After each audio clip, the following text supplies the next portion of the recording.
también utilizamos los antibióticos. Esta es la base de todos los tratamientos que nosotros realizamos día con día. Y los demás fármacos que existen también los tenemos que conocer muy bien, sobre todo por la cuestión de la interacción medicamentosa y qué propiedad pueda tener algún otro tipo de medicamento sistémico que utilice el paciente de forma constante, que pueda afectarnos a la cicatrización y a la recuperación de nuestro procedimiento quirúrgico.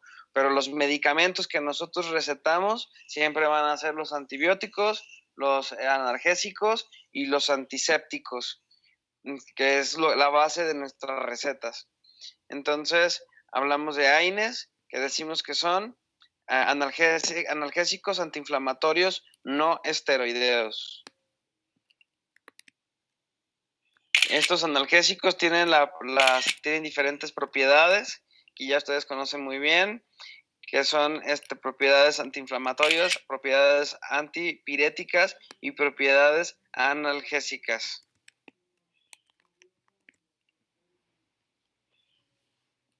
Dentro de los antecedentes históricos de cuando se empezaban a utilizar por primera vez los derivados de la corteza del árbol de sauce para poder manejar cierto tipo de dolores.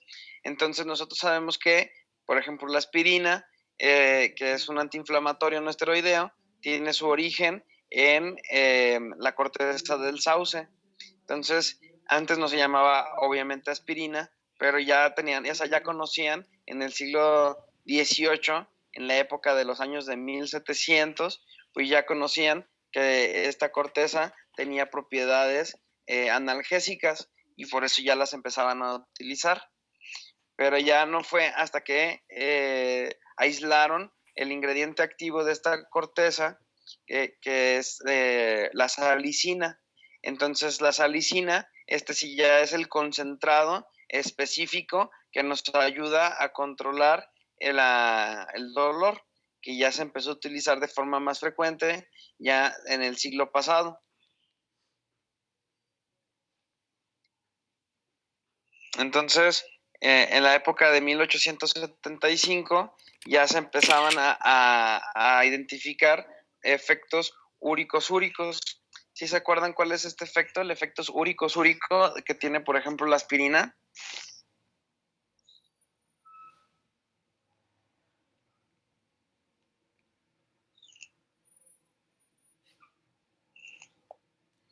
¿No lo recuerdan? ¿Puedes repetir la pregunta, por favor? ¿Qué es el efecto úrico-úrico?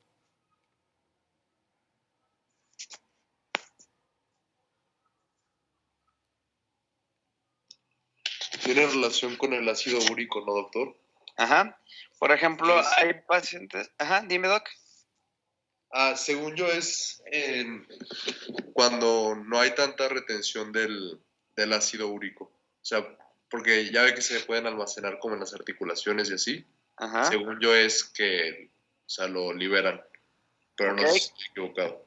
Para que, provoca que se orine este ácido úrico, que nosotros sabemos que, por ejemplo, en pacientes que tienen insuficiencia renal, que son pacientes que sus nefronas no sirven, entonces las nefronas no reconocen el ácido úrico, y el ácido úrico, en lugar de sacarlo por la orina, lo mantienen adentro de la sangre. Entonces este ácido úrico tiene afinidad por las articulaciones, como mencionas, y ahí en las articulaciones se cristaliza, y entonces esto causa mucho dolor. A esto es conocido como la enfermedad de gota, que es muy característica de pacientes que tienen insuficiencia renal. Entonces los pacientes que tienen insuficiencia renal tienen que estar tomando aspirina prácticamente diario, porque la aspirina tiene esta propiedad, que es una propiedad úrico-súrica, que sirve para que el riñón pueda desechar esta urea y haya menos acúmulo de ácido úrico en las articulaciones.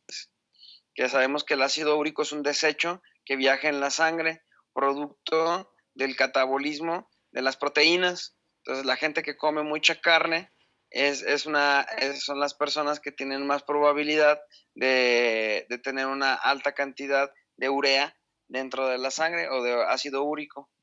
Entonces, en 1875 se identificaron estos efectos positivos de, de la aspirina.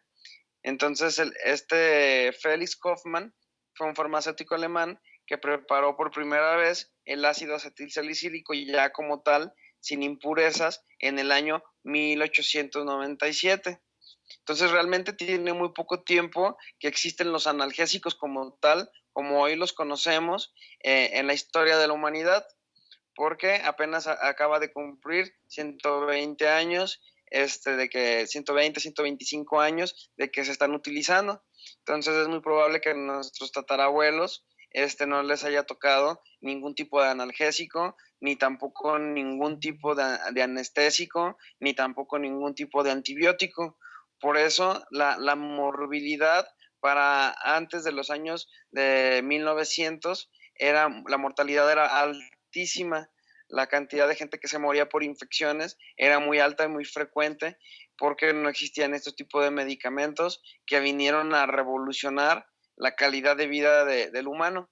Entonces, por eso es que ahorita la cantidad de humanos que somos, en comparación con la cantidad de humanos que había en el siglo de la época de 1900, es muy alta. O sea, ahorita los humanos ya somos muchísimos porque la calidad de vida y aparte la longevidad ya es mucho más alta gracias a este tipo de medicamentos que fueron sintetizados para manejo del dolor y para manejo de las infecciones. Entonces, en el año 1899 ya nace la empresa que se llama Bayer y ahora Dresser la empieza a utilizar en la medicina con el nombre de aspirina, que tiene un origen etimológico que habla acerca de que es una especie vegetal, de la cual es la que se preparó, de la Spirae. Entonces nosotros vamos a dividir a los analgésicos en dos tipos: analgésicos opioides y analgésicos antiinflamatorios no esteroideos.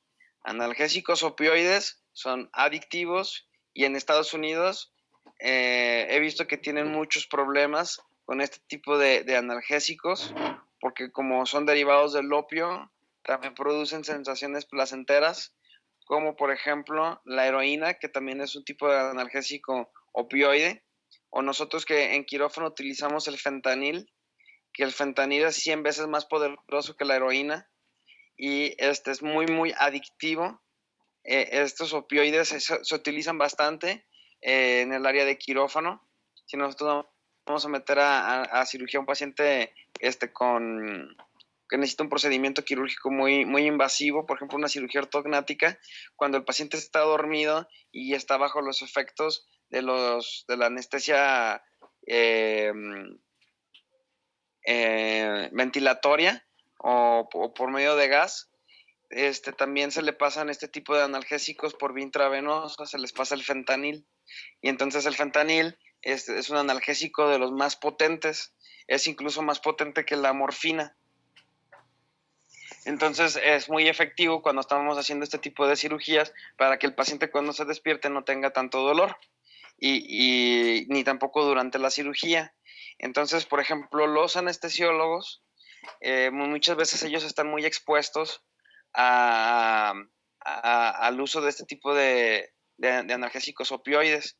Yo, cuando estaba estudiando la especialidad, tuve una compañera que era residente de anestesiología, que ella era adicta a estos opioides.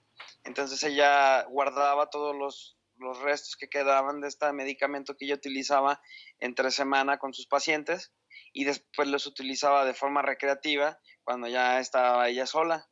Entonces en una reunión ella se metió al baño y se estuvo poniendo este tipo de medicamentos que son muy, muy adictivos y entonces no salía del baño y tuvieron que ir a abrir el baño y cuando ella estaba adentro pues estaba bajo los efectos de esta droga y estaba pues todas las paredes manchadas de sangre porque ella no atinaba no la atinaba a la vena donde se quería poner el medicamento. Entonces, bueno, pues toda esta situación corrió a oídos de los directivos del hospital y entonces a esta alumna la terminaron despidiendo. Entonces, yo he sabido de muchos anestesiólogos, de hecho los anestesiólogos hacen cursos específicos para ayudarse entre ellos mismos porque es un medicamento muy, muy adictivo. Imagínense 100 veces más poderoso que la heroína, el fentanil. Entonces, hay estudios que dicen que el puro gas, este medicamento viene en ámpulas. Entonces los anestesiólogos rompen estas ámpulas para sacar de ahí el medicamento para ponérselo a los pacientes. Entonces, muchas veces estas ámpulas ya vienen con vapores, con un vapor del fentanil y dicen que está muy relacionado este vapor que los anestesiólogos respiran cuando abren esta ámpula. Los va haciendo mucho más susceptibles a convertirse en adictos a este tipo de analgésicos opioides. Dicen que el que entra y que se hace adicto a este tipo de analgésicos opioides, ya no hay más forma de salir de esta adicción que no sea por medio ya de la muerte, porque es una situación súper adictiva. Muchos anestesiólogos han hasta dejado de trabajar. Yo incluso, el anestesiólogo con el que también trabajaba hace poquito tiempo, también empezó a tener un problema muy grave, porque él decía que según él tenía migrañas y que la única forma de atender esta migraña era con su opioide. Entonces él llegaba a su casa, se encerraba en su cuarto, se canalizaba, se ponía en su suero, hay una cierta cantidad del fentanil que él tenía y entonces se acostaba en una cama y él solito ahí se dosificaba. Entonces, los opioides, pues son analgésicos, pues sí, sí son muy efectivos, son muy buenos, pero de verdad que se debe de tener mucho cuidado. Y yo he escuchado que en Estados Unidos, pues ya mucha gente va a atención médica para pedir que el médico le regale una receta en donde venga la prescripción para tomar este tipo de medicamentos. Entonces, sí son medicamentos que tenemos que manejar con mucho cuidado, que deben de ser utilizados nada más de forma muy específica y que nosotros en el área de la odontología, pues es obvio que ni siquiera los vamos a tocar. Nosotros no tenemos permiso de vender este tipo de medicamentos. Entonces, nosotros nos vamos a enfocar solamente en los analgésicos que son no esteroideos, que son AINES. Esos van a ser nuestra principal arma contra, para el manejo de dolor en región facial de nuestros pacientes.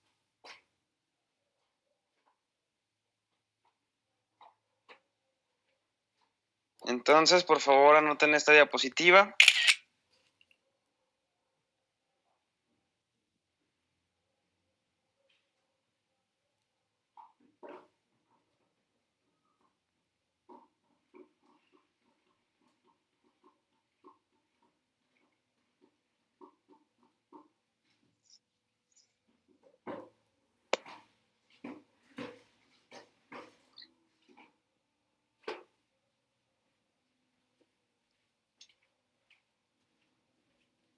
¿Qué tal el chismecito? ¿Qué tal el chismecito? Ajá, ¿es el chisme? Sí, No, es que sí, ¿eh? sí son peligrosos. Peligrosísimo. Yo nada más me quedé que la morfina era la más fuerte, pues hay otra más fuerte, esa, ¿no? Sí. Sí, entonces, como repaso, AINES son antiinflamatorios, analgésicos y antipiréticos. No todos son antipiréticos, no todos son antiinflamatorios y no todos son analgésicos. La mayoría sí son analgésicos. Más bien sí todos son analgésicos, pero no todos tienen propiedades antiinflamatorias y no todos tienen la propiedad antipirética. Entonces, por ejemplo, hemos estudiado el paracetamol, que es principalmente analgésico y antipirético. Entonces, los principales antipiréticos son el metamizol, que es la neomelubrina, y también el paracetamol, que es el Actron. No, perdón, el paracetamol que lo podemos encontrar como... ¿cómo se llama? El Tempra. Entonces nosotros lo podemos encontrar como el Tempra o lo podemos en el paracetamol o la neomelubrina como metamizol sódico, son los dos que son antipiréticos muchísimo más efectivos, y los demás van a ser analgésicos o van a ser analgésicos antiinflamatorios. Entonces, algunos de los AINES van a presentar algunas funciones antiagregantes y también efectos úricos.